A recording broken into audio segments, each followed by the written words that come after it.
Question ये है कि एक बॉडी स्ट्रेट लाइन पाथ पे जा रही है और वो जो स्ट्रेट लाइन पाथ पे जा रही है उसका जो टोटल डिस्प्लेसमेंट है उस टोटल डिस्प्लेसमेंट को 3 इक्वल पार्ट्स में डिवाइड किया है और उन पार्ट्स में velocity v1 v2 and v3 average velocity आपको बतानी है।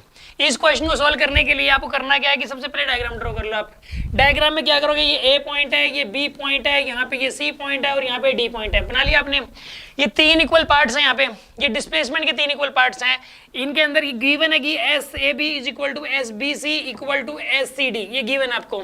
तो डिस्प्लेसमेंट S मान ली, यहाँ से यहाँ तक इसको भी S मान लो, इसको भी बराबर बराबर मान सकते हैं हम।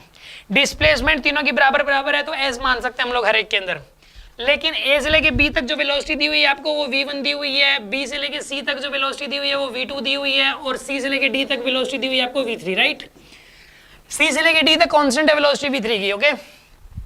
तो इसके अंदर जो टाइम है ना वो तो अलग अलग लगा होगा क्योंकि भले ही डिस्प्लेसमेंट सेम है S बट वेलोसिटी अलग अलग है इन पार्ट्स के अंदर, तो टाइम भी अलग अलग लगा होगा। टाइम मानना पड़ेगा इसके अंदर। टाइम हम मान लेते हैं कि इसके अंदर t1 लगा, यहाँ पे t2 लगा और यहाँ पे टाइम सपोज t3 लगा। अब एवरेज वेलोसिटी निकालने के लिए आप फॉर्मूला यूज करेंगे इसमें total displacement by total time, total displacement divided by में टोटल टाइम, ये वाला फॉर्मूला आप यूज करेंगे। अब टोटल डिस्प्लेसमेंट हो जाएगी इसके अंदर 3s, टोटल डिस्प्लेसमेंट 3s हो जाएगी और जो टोटल टाइम हो जाएगा वो हो जाएगा t1 plus t2 plus t3, ये टोटल टाइम हो जाएगा आपके पास, ठीक है। अब आप ऐसा करो इसको सॉल्व करने के लिए यहाँ पे लिखोगे 3s, s से s कैंसिल हो जाएगा, t1 की वैल्यू पुट करो। हाँ जी, t1 की वैल्यू क्या पुट करनी चाहिए मुझे बताओ, t1 की वैल्यू क्या होगी s by v1, very good.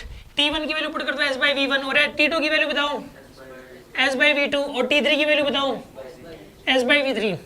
अब s को बाहर ले लो आप इसके अंदर, इसमें से नीचे वाले में से, और s से s कैंसिल हो जाएगा तो आंसर आएगा 3 divided by 1 by v1 plus 1 by v2 plus 1 by v3, इस तरीके से आएगा, ठीक है ना। यहाँ पे टोटल डिस्प्लेसमेंट को 3 इक्वल पार्ट्स में डिवाइड किया था। अगर टोटल डिस्प्लेसमेंट को 4 इक्वल पार्ट्स में डिवाइड करें तो उस केस के अंदर एवरेज वेलोसिटी का फॉर्मूला क्या आएगा बताइए कोई भी स्टूडेंट, क्या आएगा? हाँ जी आप बताओ।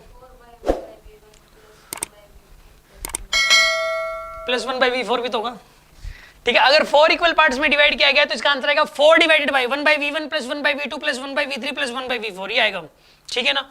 तो अगर n इक्वल पार्ट्स में डिवाइड किया गया है डिस्प्लेसमेंट को तो n अपॉन में 1 by v1 plus 1 by v2 plus 1 by v3 plus plus plus 1 by vn, इस तरीके से लिखेंगे हम।